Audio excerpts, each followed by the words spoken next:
Hello, hi my love. Welcome back to my YouTube channel. If you're new here, karibu sana, and if you're a returning subscriber, thank you so much for coming back. We all know that we're gonna die. It's not news. We know that anything that lives must come to an end.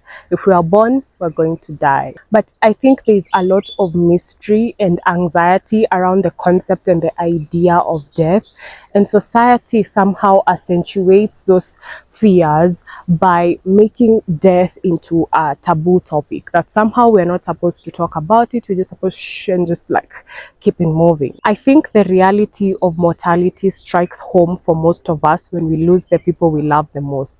When somebody you really adore passes away, somehow death becomes more real. And that happened to me when I lost my mom 3 years ago. I mean, when I was younger, my worst fear was losing my mom. Like I thought my life would stop. I thought my life would end, because she was literally my everything, my source of support, my grounding system. She was my everything. And when it happened, there was a lot of pain that came along with it. Grief is just something I cannot explain in words unless you've really experienced the sadness, the pain, the anger, the loss. It's really, really painful. And I allowed that pain to break me open, you guys. I sat there in that pain and I said, listen, I'm gonna really allow myself to experience everything that is going on internally associated with my mom's death. What I discovered is I went through a spiritual awakening after my mom died. It became much more clear to me that beyond this physical world of form, there's a whole other world that, we are not familiar with most of the times, because we are operating our consciousness down here in the 3D. But it opened me up to the concept of death. And I think amid all the mysteries and anxieties of death, there are these four major principles we can employ in our lives to at least soften the blow. I'm not saying it's going to be easy. When you lose somebody you love, it is painful. It hurts, and it's really, really, really painful. If you have a near-death experience, that is also a catalyst for spiritual awakening. If you're diagnosed with a terminal illness, maybe, that's also a catalyst for spiritual awakening. So it's not going to be perfect. It's never going to be easy. The reality of mortality for us as human beings is one of those things that is just very difficult to grapple with. But if we think about these four principles, it can somewhat soften the blow. I think the main thing that makes us more anxious than ever is the mystery of the concept of death.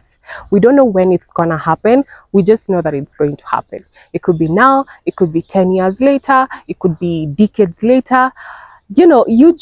You never know. And that anxiety can drive us crazy sometimes. I understand, really I do. But I have found that accepting that my life will end someday has come with so much more freedom from within. Because this living in fear and always holding on, it robs you of living in the present moment as it is. So we have to just sit there and accept.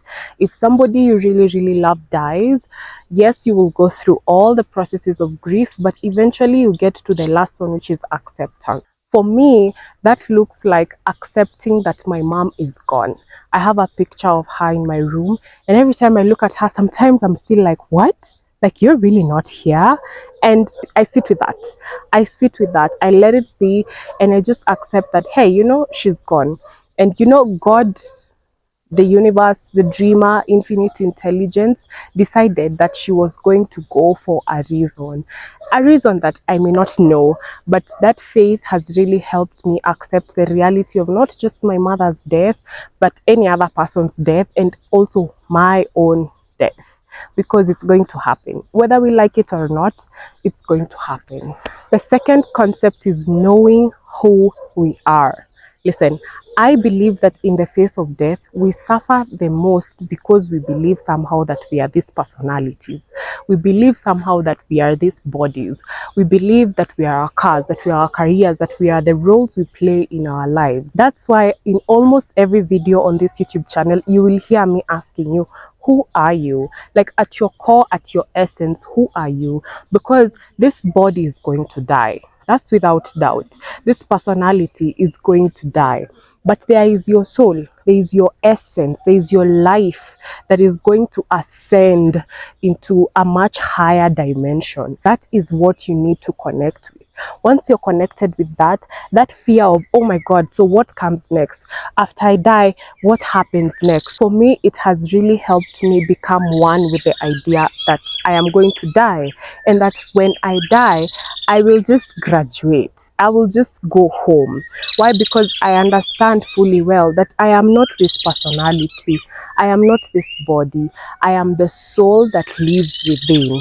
Ultimately, I am light. Religious systems have really made us believe that there is hell and heaven after life. I'm here to tell you today that hell and heaven is a state. It's not somewhere you go after you die. Fine. When we are in this world, we are required to make decisions that are in line with light, in line with God.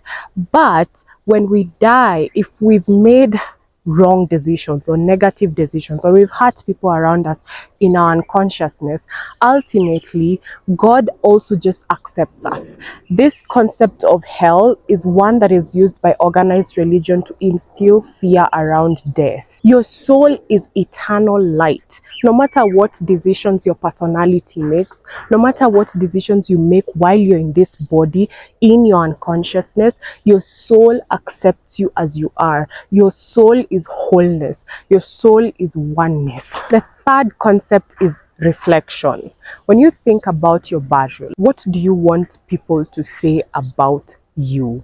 What do you want people to say about you exactly? Live up to those expectations. You have to reflect on what legacy you're going to leave behind in the world. That way, you make peace with the idea that you are gonna leave the world someday.